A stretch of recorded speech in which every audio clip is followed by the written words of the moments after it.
বিদায় দেন স্বামী গো, ও স্বামী বিদায় দেন আমারে গো, প্রাণের স্বামী, স্বামী গো। টমেটো, তুমি জাস্ট 7 দিনের জন্য বাপের বাড়ি যাচ্ছ, আজীবনের জন্য না। আচ্ছা থাকো তাহলে, আমি গেলাম, নিজের খেয়াল রেখো। মুরগির মাংস দিলাম, এবার আদা বাটা পরিমাণ মতো, রসুন বাটা পরিমাণ মতো, হলুদের গুঁড়া মরিচের গুঁড়াও পরিমাণ মতো। কিন্তু এই পরিমাণটাই বা আবার কতটুকু দিব? এই টমেটোর বাচ্চাটা কবে আসবে বাড়িতে? কতদিন হয়ে গেল বাপের বাড়ি যাওয়ার, আসে না কেন? এই টমেটোর বাচ্চা কবে আসবি বাসায়? কতদিন হয়ে গেল, গেছিস তো গেছিস, আসার কোনো খবর নাই, চলে আয় তাড়াতাড়ি। আরে আজও তোমার কি মাথা ব্যথা খারাপ হয়ে গেল নাকি?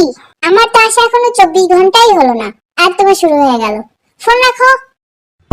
ভুল, এসব রান্না বান্না আমার দ্বারা হবে না, হোটেলে গিয়েই খাই, বিয়ে করাই বলেছি।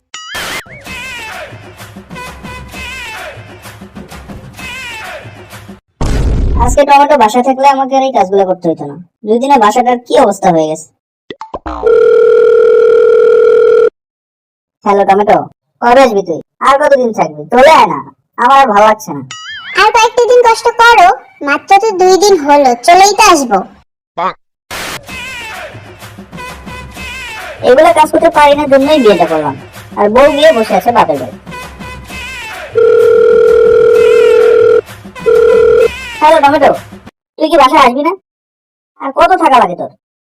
তুমি কিন্তু আমাকে জ্বালাইতেছো, বললাম তো চলে আসবো, 3 দিনই তো হলো মাত্র, তাই না?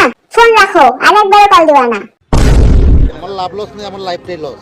হ্যালো টমেটো, আমি অফিসে যাচ্ছি, এসে যেন দেখি তুই বাসায় চলে আসছিস, মনে থাকে যেন। রাখলাম। আহা, আমি পারি না, আর পারি না।